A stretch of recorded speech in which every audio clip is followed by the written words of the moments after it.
सबसे पहले तो आप सबको नमस्कार। आप सबको मैं धन्यवाद देना चाहूँगा, आप लोगों के आभार व्यक्त करूँगा कि मुझे नवंबर 2019 में महाराष्ट्र प्रदेश के मंत्रिमंडल में शामिल किया गया। पहले 6 मंत्रियों में मैं भी एक था। तत्पश्चात जनवरी 2020 में मुझे ऊर्जा विभाग का काम मेरे तरफ सौंपा गया और उसी के कुछ दिन बाद मेरे हृदय का ऑपरेशन भी हुआ, जिसमें 6 स्टेंट्स मुझे लगे और वहाँ से लौटता नहीं तो कोरोना की महामारी शुरू हो चुकी थी। माननीय प्रधानमंत्री महोदय जी ने लॉकडाउन घोषित कर दिया था और बिजली एक एसेंशियल कमोडिटीज होने के नाते 24/7 बिजली लोगों को मुहैया कराना, क्योंकि आप लोग सब वर्क फ्रॉम होम काम कर रहे थे और उसके बाद दूसरी कोरोना की लहर, तीसरी कोरोना की लहर, अभी चौथी चल रही है। और ये लहरों में पहले 2 साल कैसे चले गए, हम आपस में भी मिला नहीं करते थे, रूबरू नहीं हुआ करते थे। जो भी बातचीत होती थी वो मोबाइल पे या फ़ोन पर हो जाती थी। कई दिनों तक के तो बात भी नहीं हो सकी, लेकिन उसके बावजूद आप लोगों ने उस कोरोना के संकट में नागपुर जिले को बचाने के लिए as a media, as a press जिस प्रकार का सहयोग मुझे प्रदान किया, उसके लिए सबसे पहले तो मैं सहृदय आप सब लोगों का अत्यंत ऋणी हूँ।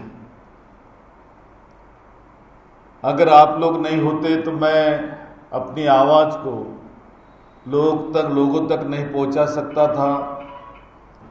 जो काम जनता के करने थे, जो सूचनाएं उनको समय समय पर देनी पड़ती थी, वो नहीं कर सकता था। और ये सब होने के बावजूद भी पहले ही लॉकडाउन के पीरियड में मुझे 3 बार बाय रोड मुंबई भी जाना पड़ा। कई बार तो ऐसा था कि मेडिसिन का इश्यू था, फाइनेंस का इश्यू था, तो राशन का इश्यू था। ऐसे कई इश्यूज में हाँ, जैसे आप लोगों से सीधी बात नहीं हो सकती थी, वैसे मुख्यमंत्री और बाकी लोगों से भी बात नहीं हो पाती थी। हम जबरदस्ती उनके घर में घुसना और उनसे बात करके अपना काम करवा लेना, इसके लिए मैं चला गया, जाता था। और उस पीरियड में मैंने तमाम अखबार बंद हो गए थे आप लोगों के, प्रिंट मीडिया के, और मुझे बोला जा रहा था कि इसके बारे में कैसा करना। तो मैंने तमाम प्रिंट मीडिया के अखबारों के मालिकों को बुलाया, उनके मुख्य संपादकों को बुलाया, उनसे चर्चाएं की, आप लोगों को भी बुलाया, आपसे भी चर्चाएं की कि जिस ढंग का माहौल हमारे ज़िले में है उसमें क्या सुविधाएं करनी चाहिए। व्हाट्सएप पे मैं आप लोगों से सूचनाएं मंगाता था और ये तमाम बातें करते वक्त फिर यहाँ की अखबार डिस्ट्रीब्यूशन की जो व्यवस्था है, उनके भी खाने के लाले पड़े थे। वो तमाम बातों को भी हमने ध्यान में रखा। इलेक्ट्रॉनिक मीडिया के लोग, उनको भी बुलाकर उनसे कुछ समस्याएं जानने की कोशिश की। कई लोगों ने, आप में से कई लोगों ने एक कोरोना योद्धा जैसा उस पीरियड में काम किया है। आपके बीच के कई, चाहे इलेक्ट्रॉनिक मीडिया के हो, चाहे प्रिंट मीडिया के लोग हो या सोशल मीडिया के लोग हो, वे शहीद भी हुए उस पीरियड में। ऐसे शहीदों को मैं अभिवादन भी करता हूं कि उन्होंने अपनी जान जोखिम में डालकर अपने जॉब को, अपने काम को प्रायोरिटी दी और एक अच्छी परंपरा का पालन उन्होंने यहाँ पर किया। मैं धन्यवाद देना चाहूँगा कि सभी पार्टी के लोग, उनको भी मैंने बुलवाया था उस पीरियड में सहयोग के लिए, उनको आह्वान किया था कि आप लोग पालक मंत्री करके, मैं यहाँ का परिवार का मुखिया होने के नाते आपसे मदद चाहता हूँ, अपेक्षा करता हूँ कि हमारा जिला, हमारा शहर ये कोरोना मुक्त जल्द से जल्द हो जाए। व्यवस्थाएं बहुत कम थी क्योंकि हर कोई प्राइवेट हॉस्पिटल में जा नहीं सकता था। पहले तो प्राइवेट हॉस्पिटल बहुत लुटने पे लग गई, फिर हम लोगों ने कुछ उसका कार्यक्रम बनाया कि किस ढंग से प्राइवेट हॉस्पिटल आप लोगों को इलाज करेगा, क्या उसका लाभ किस प्रकार से आपको मिल सकता है। गवर्नमेंट अस्पतालों में बेड्स के लिए पैसे नहीं थे, पैसे दिए। मेयो हॉस्पिटल हो या गवर्नमेंट मेडिकल कॉलेज हो या एम्स हो या डॉक्टर आम्बेडकर रुग्णालय हो, तमाम जगहों पे हमने बेड्स के लिए और तमाम सुविधाओं के लिए काफ़ी पैसा दिया। तकरीबन उस समय मैं 180 करोड़ के आसपास दे चुका था उनको अभी तक। और ऐसा करके मैंने नागपुर को संवारने की कोशिश की। जब दूसरी लहर आई और ऑक्सीजन का सब्जेक्ट आया तो भिलाई से ऑक्सीजन हमको मंगाना पड़ रहा था, यहाँ ऑक्सीजन की कमी जा रही थी, तो भिलाई से मंगाकर उसको सिलेंडर में डलवाना और सिलेंडर के जरिए हॉस्पिटल में पहुंचाना और उस पर रोज का कैलकुलेशन कराना कि कितना आया है, कितना लग रहा है, कहाँ जा रहा है, किसको कितने सिलेंडर देने हैं। ये तमाम जो मैक्रो मैनेजमेंट होता है वो करने की कोशिश की। म्यूकर माइकोसिस का भी उसी पीरियड में बड़ा एक हमारे ऊपर संकट आया और उसका जो इंजेक्शन था वो भी वक्त पे नहीं मिलता था। उसके लिए लड़ाई, बेड के लिए लड़ाई, यानी पालक मंत्री के नाते हमने भी फ़ोन किया तो बेड नहीं मिल पाता था, तो बाकी लोगों का छोड़ ही दो आप। तो इस प्रकार से पूरी जद्दोजहद और उससे लड़ाई करके मुंबई के बाद अगर कोरोना मुक्त अगर कोई जिला हुआ होगा तो नागपुर ही था। और वो करने में यहाँ की जनता ने सहयोग दिया है, आप लोगों ने सहयोग दिया है, तमाम पार्टियों ने सहयोग दिया, तमाम संगठनों ने सहयोग दिया। इसलिए आप लोगों का आभार मानना मैं मेरा कर्तव्य समझता हूँ। और जैसे लॉकडाउन या कोरोना थोड़ा सा ओपन अप हुआ, मार्केट ओपन अप करने लग गए, हम शॉप्स टाइमली ओपन अप करने लग गए, वैसे वैसे हमने डेवलपमेंट पे हमारा ध्यान आकर्षित करने की कोशिश की और कई प्रकार के काम करने का यहाँ पे प्रयास किया डेवलपमेंट का, चाहे रास्ते विकास हो, चाहे समाज भवन बनाने का हो या सभागृह बनाने के काम हो। इन तमाम बातों पे हमने ध्यान देकर शहर में और ज़िले में बड़ी सुविधाएं लाने के लिए क्या करना चाहिए वो भी हमने काम किया है। ये ज़िले में काम करते वक्त फिर महाराष्ट्र नेशनल लॉ यूनिवर्सिटी हो या IIM हो, ये तमाम एम्स वगैरह जैसे बड़ी संस्थाओं को भी किस प्रकार से उनके डेवलपमेंट में योगदान करना। मिहान में डसॉल्ट और बाकी कंपनियां जो आई है उनके लिए किस प्रकार से मदद करना, उनका जो काम रुका था उसको किस प्रकार से आगे ले जाना। इन तमाम बातों पे ध्यान देते वक्त शहर की झुग्गी झोपड़पट्टियों को भी पट्टे वाटप का कार्यक्रम हमने बड़े पैमाने पर उस वक्त हाथ में लिया। उत्तर नागपुर और दक्षिण पश्चिम नागपुर, यहाँ पर कई जगह पे पानी की सुविधाएं नहीं थी, तो वहाँ पानी की टाकियाँ बनकर तैयार करवा दी गई तुरंत, उसके कनेक्शंस वहाँ पे देने का काम किया। ये सब करते वक्त नागपुर शहर की गंदगी भी जो रहती थी उस पर भी हमने गौर करने की कोशिश की, क्योंकि चूँकि एजेंसियों का भी इशू वहाँ खड़ा था।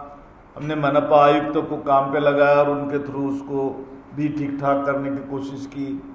हमने नागपुर सुधार प्रन्यास फिर से पुनर्जीवित किया और पुनर्जीवित करके उसके माध्यम से विकास के कई कामों को चालना देने की हमने कोशिश की और वे भी काम बड़े पैमाने पे शुरू हुए।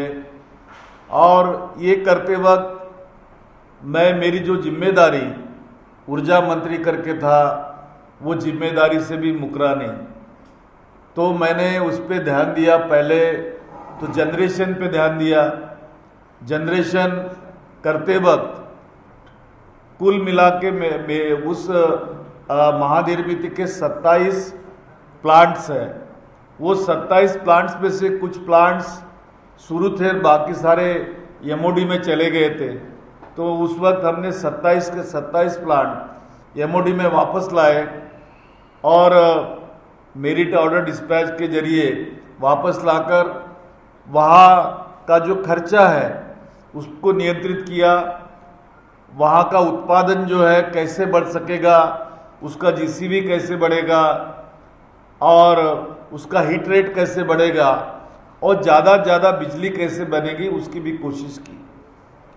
तो पहला कोयले का संकट आया, वह जागतिक संकट था और जागतिक संकट में कई देशों में कोयले की शॉर्टेज होने के वजह से बिजली मिलना बंद हो गई थी। कई चीन जैसे देशों के अंदर तो अंधेरा ही छा गया था, लेकिन महाराष्ट्र में हमने लोड शेडिंग लाया नहीं और 24/7 बिजली उस समय भी देने की कोशिश की। उसके लिए बाहर से बिजली खरीदनी पड़ी, वो भी खरीदी। फिर दूसरा संकट आया, कोयले का ही आया, बिजली का भी आया साथ में। तो हमने उसका भी माइक्रो प्लानिंग करके हमारे सारे 27 के 27 प्लांट शुरू रखे और हाईएस्ट प्रोडक्शन में 8000 मेगावाट तक के हमने प्लांट्स ले जाने की कोशिश की और उसमें हमने सफलता प्राप्त की। और ये करते वक्त हमारा डिस्ट्रीब्यूशन भी बराबर रहे, लोड शेडिंग ना हो, ट्रांसफार्मर ना फेल हो। अब इमरजेंसी अगर आती है, जिसको हम कहते हैं कि नेचुरल कैलामिटीज, उसमें तो आप कुछ कर नहीं सकते, तो उसमें जो होता था वही हुआ है। लेकिन मैनुअल इसमें कुछ भी कोशिश इस प्रकार से नहीं हुई। और जबकि बाकी प्रदेशों में लोड शेडिंग लागू हो गया था, केवल महाराष्ट्र में लोड शेडिंग लागू नहीं हुआ। और उसके लिए राज्य सरकार ने हमको पैसे भी नहीं दिए, तब भी हमने फाइनेंशियल मैनेजमेंट उसका किया। बैंकों से कर्जा लेकर उस कर्जे के जरिए हमने अपने सारे अकाउंट्स को ठीक ठाक किया। गवर्नमेंट ऑफ इंडिया के जो आरईसी थी, पीएफसी थी, उनका जो हमको फंडिंग होता था वो 10.8% के रेट से होता था।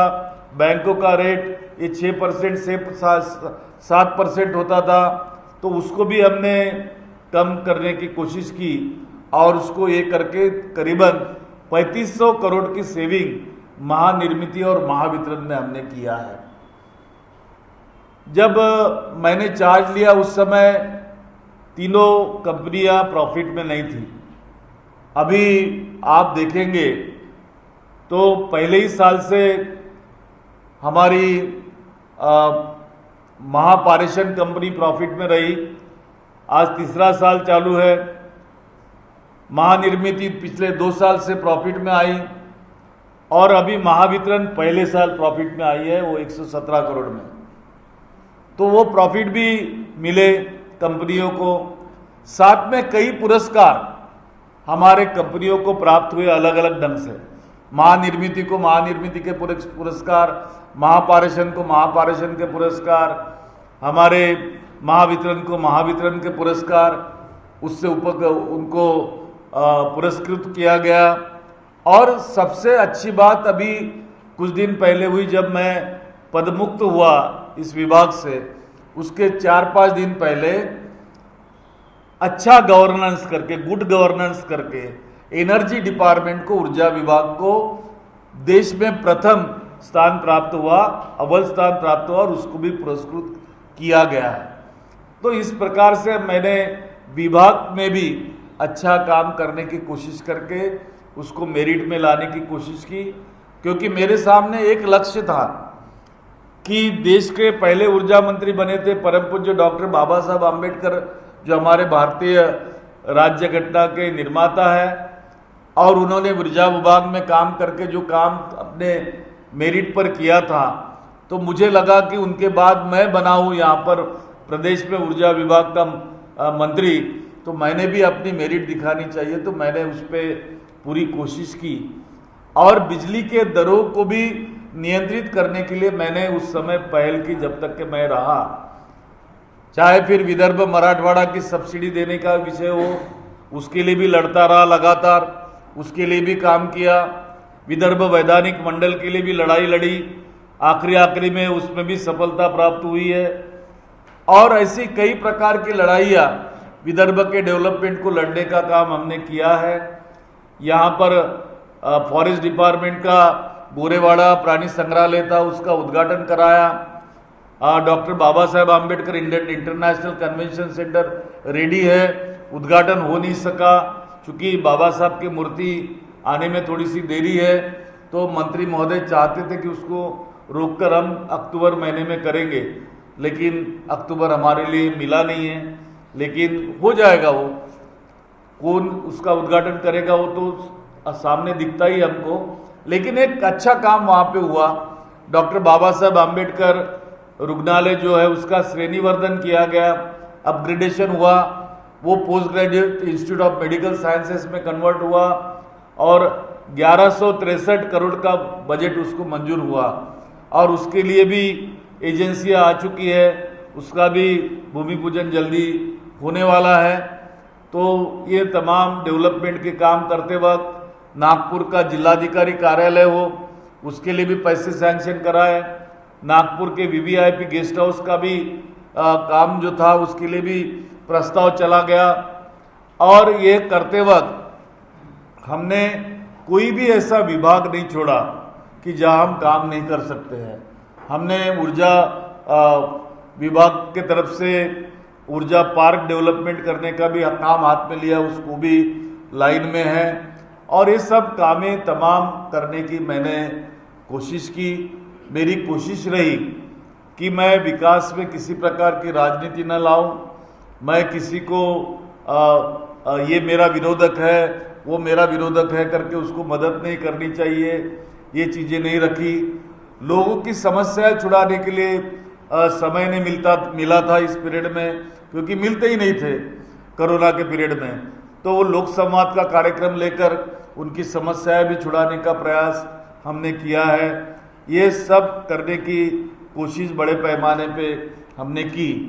और जैसा कि कहा कि प्रदीप जी ने कि सबको वर्ल्ड इकोनॉमिक फोरम क्या होता है और उसमें किस प्रकार से काम होता है उसके बारे में जानकारी दे, तो वर्ल्ड इकोनॉमिक फोरम यह पूरे अंतर्राष्ट्रीय क्षेत्र में और सारे देश संसार के क्षेत्र में एक ऐसा फोरम है कि जहां सभी देशों के प्रधानमंत्री, उसके राष्ट्रपति प्रेसिडेंट्स और जो विदेशों में हो या अपने देश के तमाम मुख्यमंत्री हो या गवर्नर्स हो, क्योंकि अदर स्टेट्स कंट्रीज में गवर्नर्स कहते हैं, उसके साथ साथ जो पूंजीपति और उद्योगपति होते हैं, जो टॉप के जो रहते हैं, मुकेश, हमारे यहाँ जो मुकेश अंबानी, गौतम अडानी जैसे लोग, या महिंद्रा के लोग हो, पिरामल्स के हो, तो ये तमाम बड़े बड़े उद्योगपति भी वहाँ पहुँचते हैं और वो फोरम में सब एक दूसरे से मिलते हैं। सारे गवर्नमेंट्स के स्टॉल्स वहाँ लगे रहते हैं और उस स्टॉल्स के जरिए एमओयूज किए जाते हैं। तो उस पीरियड में मैंने महाराष्ट्र का जो एमओयू हुआ उसमें विदर्भ के लिए भी 6 इंडस्ट्रीज लाने का प्रयास किया। कुल 5000 करोड़ के कामों की इंडस्ट्रीज यहाँ आ रही है। 30,000 करोड़ के ऊपर पूरे प्रदेश का एमओयू हुआ था। हमारे यहाँ विदर्भ को 5,000 करोड़ मिले, जिसमें 4,000 के करीबन रोजगार क्रिएट हो सकता है। और मैंने मेरे विभाग के लिए 50,000 करोड़ का एमओयू कराया रिन्यू एनर्जी के साथ, और वो भी काम अभी पाइपलाइन में है। मैंने अडानी एनर्जी के साथ एमओयू कराया जो 60,000 करोड़ का है, और इसमें 30,000 लोगों का रोजगार वहाँ क्रिएट होने वाला है। इस प्रकार से मेरे विभाग में मैंने 11,000 करोड़ का काम लाया और तकरीबन 11,500 मेगावाट बिजली हमारे यहाँ तैयार होगी, और वो बिजली ग्रीन एनर्जी और क्लीन एनर्जी की रहेगी और उसके जरिए भी काम होने वाला है। तो ये तमाम कोशिश मैंने करके नागपुर का नाम कैसे चर्चा में रहे, नागपुर का विकास कैसे हो, नागपुर के नागरिकों को किस प्रकार से सुविधाएं दी जा सके, और यह सब मुहैया कराते वक्त लॉ एंड ऑर्डर पर भी मैंने ध्यान दिया। और कई प्रकार के क्राइम कम करने में हमने अहम भूमिका हमारे पुलिस विभाग ने निभाई, और उनको भी कई पुलिस विभाग के लोगों को गाड़ियां नहीं थी, उनकी व्यवस्थाएं बराबर नहीं थी, उसके लिए भी निधि हमने देकर उनको भी काम करने के लिए लगाया। यहाँ के विद्यार्थी जो है, जो हमारे यूपीएससी एमपीएससी के कॉम्पिटिटिव एग्जामिनेशन के लिए जाना चाहते हैं, उनके लिए अच्छी सुविधाएं कैसे मिल सके, हर तालुका में एक एक केंद्र बनाने की भी बात हमने वहाँ कही रखी और वो भी आगे बढ़ रही है। स्मार्ट पुलिस स्टेशन कैसे होना चाहिए, उसके लिए भी हमने पैसा मुहैया कराया, वो भी काम आगे बढ़ाया है। कुल मिलाकर नागपुर के हर नागरिक को, वहाँ के कोमॉर्बिड भी पेशेंट्स हमारे यहाँ के जो है उनके लिए भी सुविधा करने के लिए हमने कहा। ग्रामीण इलाकों में कई पीएचसीज में प्रेगनेंसीज के लिए गायनोकोलॉजिकल सेंटर्स नहीं होते हैं, मैटरनिटी होम्स प्रॉपरली नहीं होते हैं, और उनको शहर की तरफ आना पड़ता। तो उनके लिए भी हमने, जैसे गढ़चिरौली में जिस प्रकार से उन्होंने वहाँ मॉडर्नाइज सेंटर्स बनाए हैं, वो सेंटर्स यहाँ पर भी चालू हो, उसको भी हमने आगे बढ़ाया है। मैंने तमाम विदर्भ में जो सीएसआर हमारे कंपनी का होता था, उस सीएसआर के माध्यम से तकरीबन 200 के ऊपर एम्बुलेंसेस का वितरण किया, और वे आज भी चल रही है सब जगह, वो भी काम मैंने किया है। और नागपुर जिले के लिए भी अलग से सीएसआर का फंड देकर यहाँ पर भी कुछ काम करने की सुविधाएं अर्पित करके नागपुर के लोगों को बिजली का बिल कम आए, इसलिए वो रूफटॉप बिजली का कार्यक्रम हाथ में लिया, और रूफटॉप सोलर पैनल्स का काम हमने यहाँ पर चालू किया है, उसको प्रोत्साहित किया है, और बड़े पैमाने पे लोग उसकी सुविधाएं ले रहे। इस प्रकार से काम करते वक्त शहर के तमाम सरकारी कार्यालय हो, निम्न सरकारी कार्यालय हो, उनको भी हमने रूफटॉप सोलर कंपलसरी कराकर उनका खर्चा भी कम करने की कोशिश की है। इन तमाम बातों का जिक्र करना मैंने आवश्यक समझा, और आपके सामने पूरी बातें प्रस्तुत है। आपको अगर मुझे कुछ पूछना होगा तो आप पूछ सकते हो। पुनः एक बार आप सबको, और खास करके प्रदीप मैत्री जी, जोसेफ जी, और स्पेशली आज विनोद जी यहाँ पर आए हैं, उनको भी धन्यवाद दूंगा मैं कि वे यहाँ आए और मीट द प्रेस में मुझे इनवाइट किया, और आपका सब मीडिया का यहाँ पे शुक्रिया अदा करने का मौका मुझे दिया है। तो मैं पुनः एक बार आपके आभार व्यक्त करता हूँ। धन्यवाद, नमस्कार। राऊत साहेब, तुम्ही म्हणलं की विकास कामं करताना झगडावं लागत होतं, लढावं लागत होतं, तर बोलला शिंदेगड जो वेगळं झाला ते पण आमदार तेच म्हणतात की आम्हाला लढावं लागत होतं, झगडावं लागत होतं, आमची कामं होत नव्हती। विशेषतः त्यांचा राग राष्ट्रवादीकडे होता, तुमचा पण रोग तिकडे दिसतोय। नाही, विषय जो करोनाचा लॉकडाऊनचा पिरियड होता त्या पिरियडमध्ये कोणी कुणाला भेटत नव्हतं आणि तुम्हाला कल्पना आहे की या ठिकाणी जेव्हा मांडत असताना मी बोललेलो आहे। मला वाटतं की आज तुम्ही महाराष्ट्र राष्ट्रीय लॉ युनिव्हर्सिटीमध्ये जर असाल तर गवई साहेबांनी फार सुंदर शब्दात त्या ठिकाणी सांगितलं की मी जरी राजकारणाचा व्यक्ती नसेल परंतु विद्यार्थी आहे आणि माझा राजकीय परिवारांशी संबंध आहे।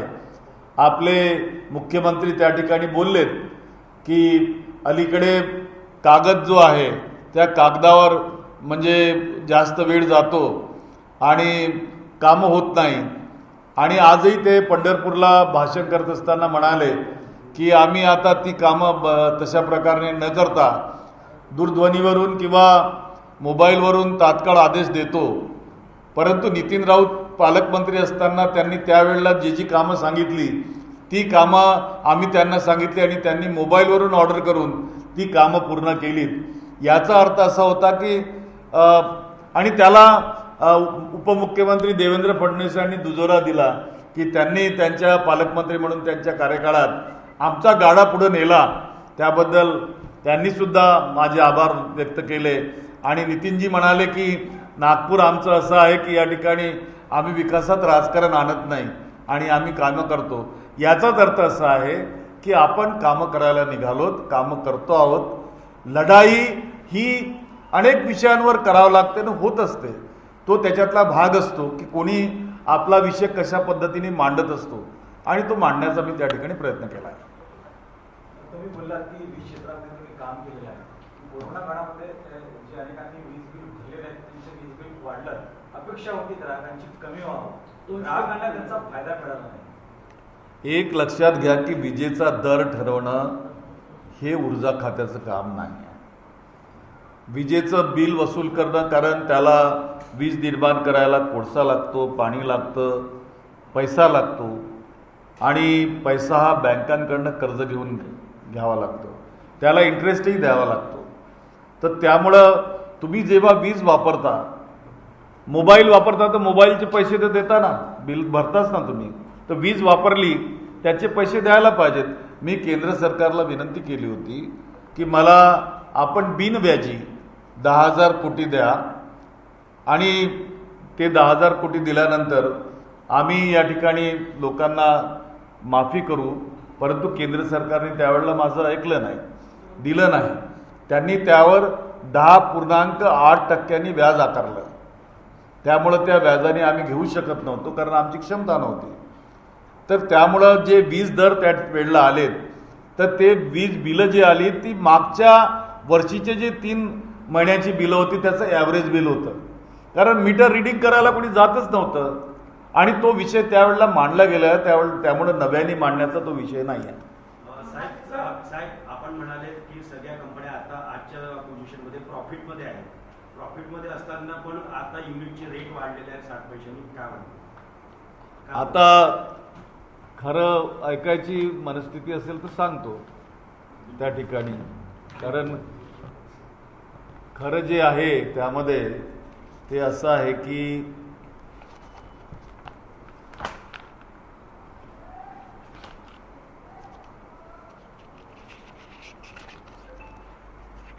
हे का वाढलं हा महत्त्वाचा प्रश्न आहे।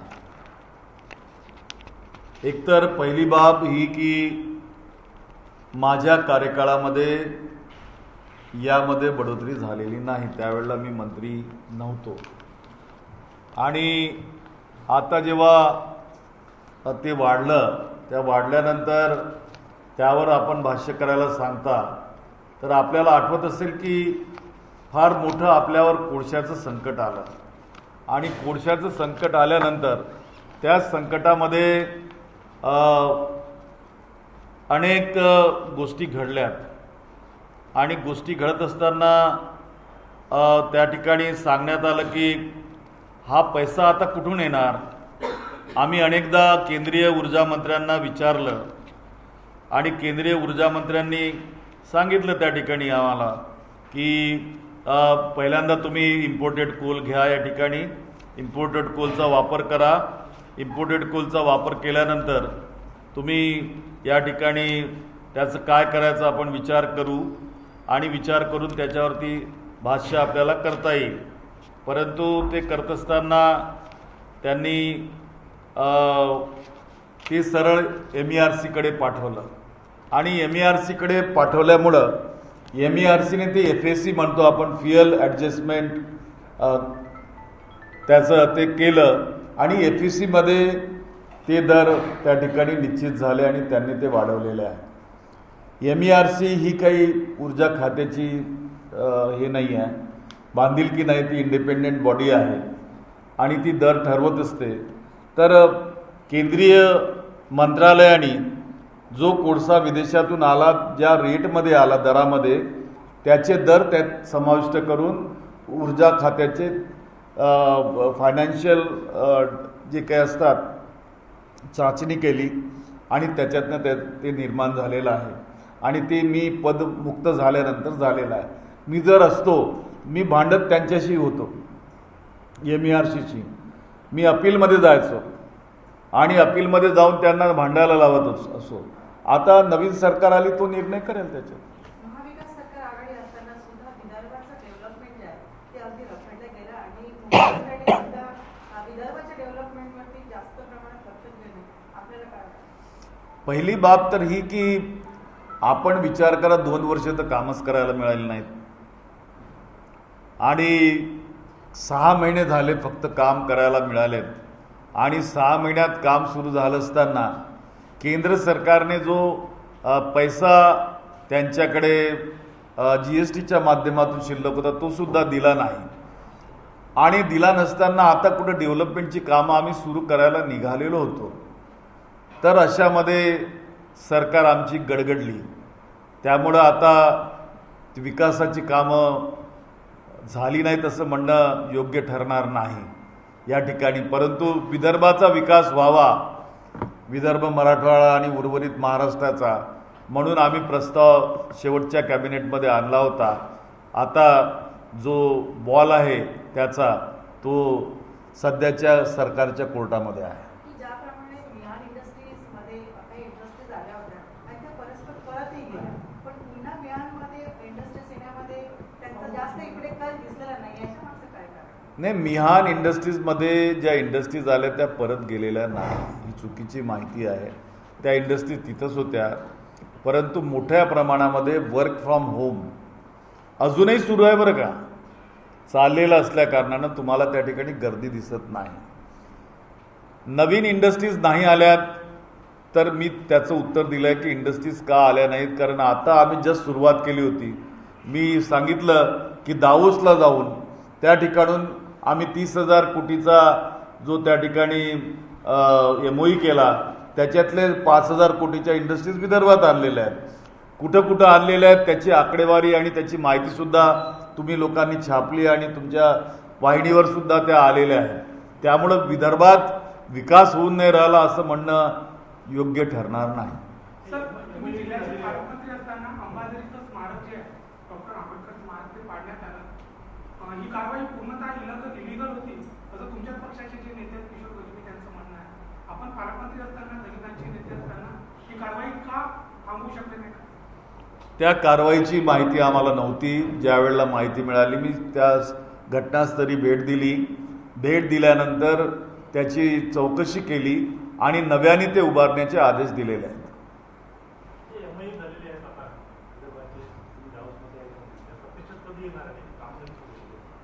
तुम्हाला सांगायला मला हरकत नाही. एक इंडस्ट्री तर आता सुरूच झालं त्याचं प्रोडक्शन. त्याच्या भूमिपूजनाला आम्हाला बोलावलेलं होतं आणि परंतु दरम्यान या सगळ्या घटना, राजकीय घडामोडी झाल्यात, त्यामुळं आम्ही त्याला गेलेलो नाही. बाकीच्या इंडस्ट्रीजनी त्यांच्या जमीन विकत घेतलेल्या आहेत, त्याचे पैसे भरलेले आहेत आणि त्यांचं काम सुरू झालेलं आहे. यापूर्वीच्या सरकारमध्ये ज्या वेळेस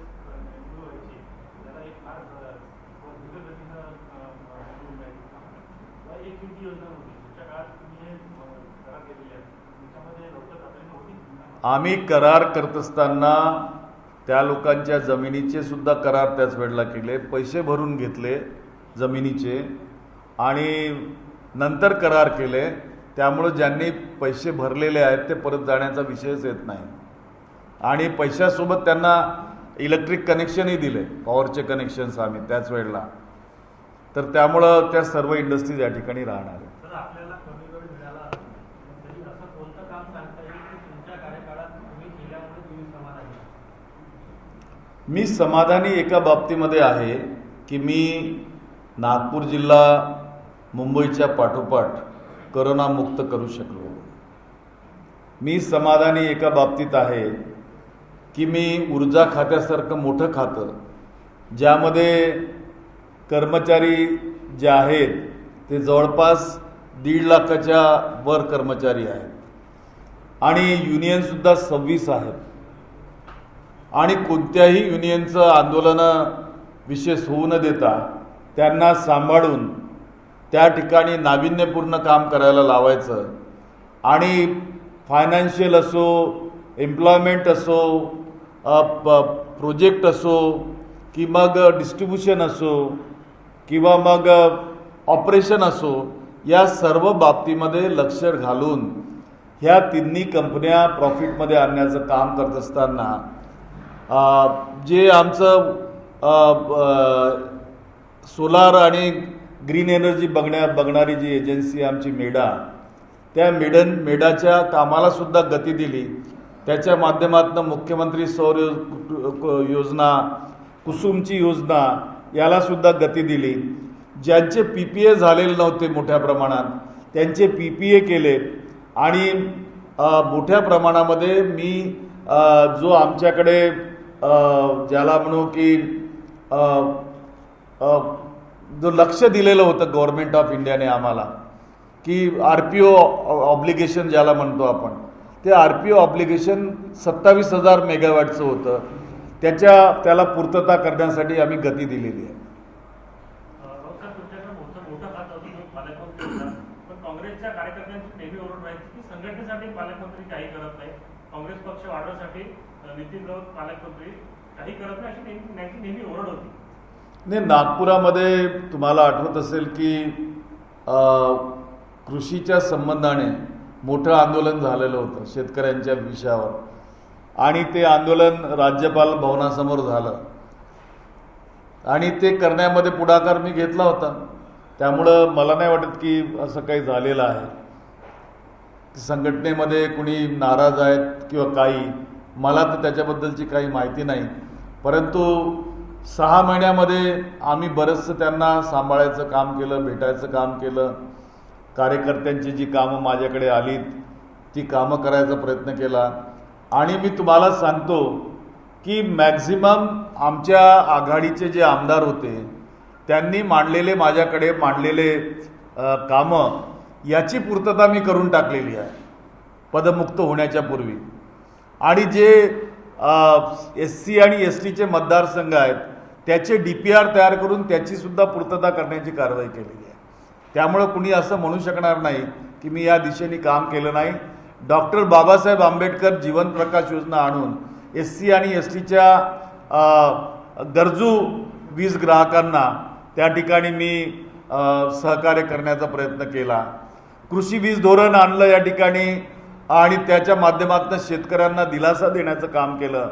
विलासराव देशमुख योजना या ठिकाणी आणून ज्यांचं परमानंट डिस्कनेक्शन झालं होतं त्यांनासुद्धा सहकार्य करण्याचं काम या ठिकाणी केलं. आणि जाता जाता आता आम्ही RDSSची योजना आणणार आहोत ज्याला रिवॅम्प डिस्ट्रीब्युशन डेव्हलपमेंट स्कीम म्हणतात. ते 37,000 कोटीची स्कीम कॅबिनेट पुढे मंजुरीला पाठवलेली आहे. त्याची मंजुरीसुद्धा कधी पण या ठिकाणी येऊ शकते. आणि हे करत असताना कृषी वीज धोरण जे आहे त्याचा लाभ अधिकाधिक हा पश्चिम महाराष्ट्राला मिळाल्यामुळं विदर्भ आणि मराठवाड्यातल्या शेतकऱ्यांसाठी नव्याने सुधारित ते धोरण त्या ठिकाणी आणलं.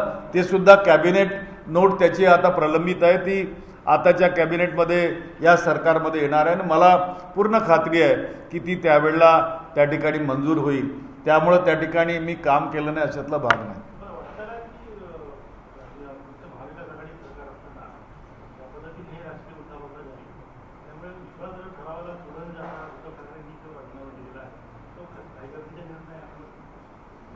असं आहे की हा त्यांचा अंतर्गत प्रश्न आहे उद्धवजींचा. आम्ही घटक पक्ष होतो, परंतु जी काही घडलं दुर्दैवानं ते शिवसेनेत घडलं आहे आणि त्याच्याबद्दलची उत्तरं त्यांनी वेळोवेळी दिलेली आहेत आणि दररोज ते देत आहेत. उद्या कोर्टामध्ये उच्चतम न्यायालयामध्ये यावरती डिबेट होणार आहे. जो काही निर्णय येईल तो आपल्या समोर राहणार आहे. त्यामुळं जे घडलं ते दुर्दैवी निश्चितच होतं, परंतु आपण कोणताही पक्ष असो त्याला या बाबींना सामोरं जावं लागतं आणि आम्ही सामोरं जात आहोत. जे शिंदेगड जो बाहेर पडला सेनेमधलं, त्या आमदारांचा एक आरोप अनेकांचा होता की काँग्रेस आणि राष्ट्रवादी काँग्रेस हा शिवसेनेला संपायला चालला होता म्हणून आम्ही बाहेर पडलो. त्याच्यात तुमचं काय होतं? एक लक्षात घ्या की काँग्रेस आणि राष्ट्रवादी त्यांना संपवायला चाललं होतं, हा जर आरोप त्यांचा होता, मग ते 2.5 वर्ष सरकारमध्ये राहिले कसे?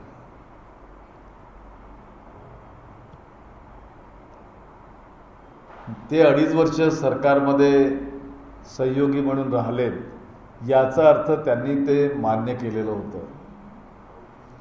परंतु तत्कालीन मुख्यमंत्री करोना काळात भेटू शकले नाही.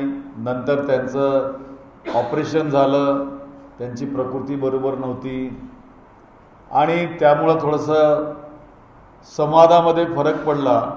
याचा अर्थ असा होत नाही की तुम्ही आपला जो नेता ज्यांनी आपल्यावर अमाप प्रेम केलं आणि तुम्हाला ताकद दिली, घडवलं, त्याला आपण सोडून जावं. दुर्दैवी घटना आहे, पण जे ते घडलं आहे आता त्याच्यावर फारसं चर्चा करणं योग्य ठरणार नाही. शेतकऱ्यांच्या पीक कर्ज योजना त्यांच्यापर्यंत पोहोचल्या नाही. मागच्या वर्षी पण अतिवृष्टी झाली तरी त्या योजना त्यांच्यापर्यंत पोहोचल्या नाही. काय करणार? आता सरकार नाही आहे, महाविकास आघाडीचे अस्तित्व तीनही पक्षांचे अस्तित्व अजूनही कायम आहे. अजून तरी महाविकास आघाडी म्हणून आम्ही उद्धवजींना समर्थन दिलेलं आहे आणि सोबत आहोत. आता अनेक नेते या नवीन सरकारसंदर्भातलं भविष्यवाणी करत आहेत. आपले सरकार असताना आपण भविष्यवाणी करायची की दोन वेळेस पडेल. काँग्रेसचे पण आणि काही राष्ट्रवादीचे पण भविष्यवाणी करत आहेत. मला किती काय वाटतं? नाही, आपण बघूया ना, जे आपल्या बापाला म्हणा किंवा घडवणाऱ्याला, ज्यांनी घडवलं, राजकारणामध्ये ज्यांनी संधी दिली आणि संधी देऊन घडवलेलं आहे, त्यांचे इमान राखू शकले नाहीत, अशांच्याबद्दल आपण चर्चा करण्याचं काही कारण नाही. कारण आमच्या पक्षामध्ये तर आमचा पक्ष इंटॅक्ट आहे, आम्हाला त्याच्याबद्दल काही काळजी नाही. शिवसेनेमध्ये ते घडलं आहे आणि शिवसेनेचे लोक त्याबद्दल बोलतील, मला भाष्य करणं योग्य ठरणार नाही. भविष्यवाणी केली 6 महिने 9 महिने असं भविष्यवाणी करतात. भविष्यवाणी मी काही ज्योतिष तर नाही आहे आणि मी ज्योतिष काही मानत नाही.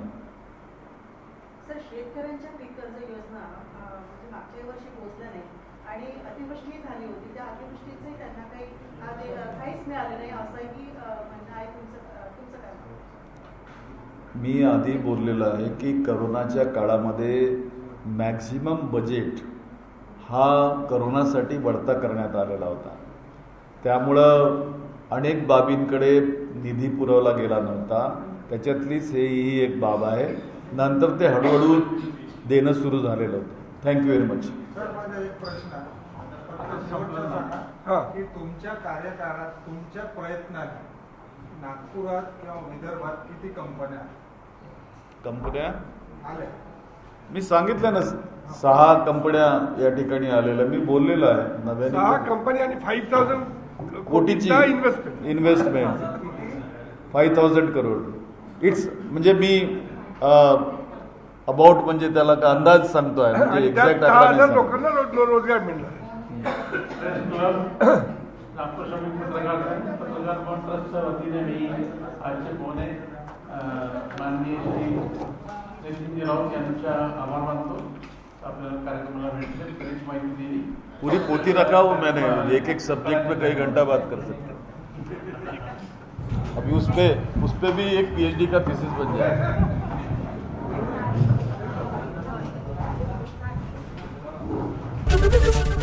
ABP माझा, उघडा डोळे बघा नीट.